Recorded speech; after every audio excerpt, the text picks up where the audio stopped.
Assalamualaikum warahmatullahi wabarakatuh. Perkenalkan, nama saya Aisyah dari kelas 10-6. Di sini saya akan menjelaskan tentang virus. Virus memiliki ciri-ciri. Yang pertama, virus hanya memiliki satu jenis asam nukleat yang diselubungi oleh kapsid atau selubung protein. Asam nukleat ini yaitu DNA atau RNA. Yang kedua, ukurannya sangat kecil, lebih kecil dari bakteri. Yang ketiga, tubuh virus tidak berbentuk sel, sehingga virus tidak memiliki inti sel, membran plasma, dan sitoplasma.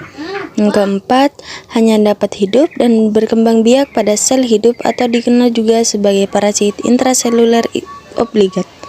Yang terakhir, merupakan suatu makhluk metaorganisme. Makhluk metaorganisme ini yaitu bentuk peralihan antara benda mati atau memiliki sifat yang dapat dikristalkan, atau juga yang bisa disebut makhluk hidup yang dapat berkembang biak. Virus dapat digolongkan sebagai sifat mati dan juga sifat hidup. Disebut sifat mati karena virus bukan merupakan sel yang tidak memiliki dinding sel, membran, sitoplasma, dan juga inti. Yang kedua, dapat dikristalkan seperti sifat benda mati. Yang terakhir, hanya dapat hidup dan berkembang biak dalam sel hidup lain.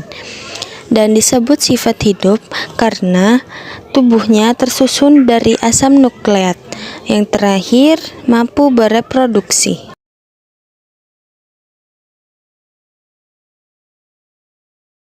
Di sini saya juga akan menjelaskan tentang reproduksi virus.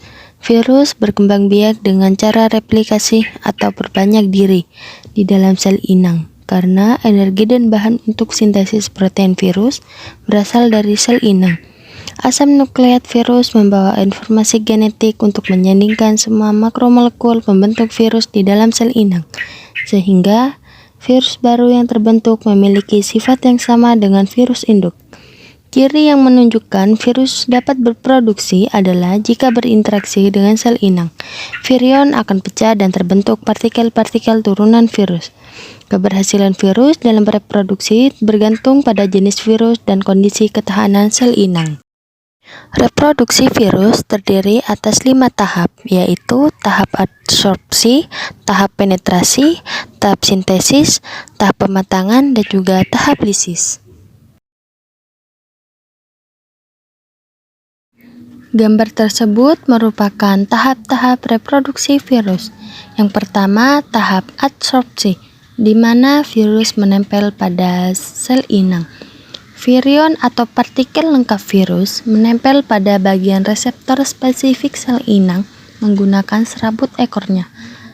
Reseptor ini merupakan molekul khusus pada membran sel inang yang dapat berinteraksi dengan virus.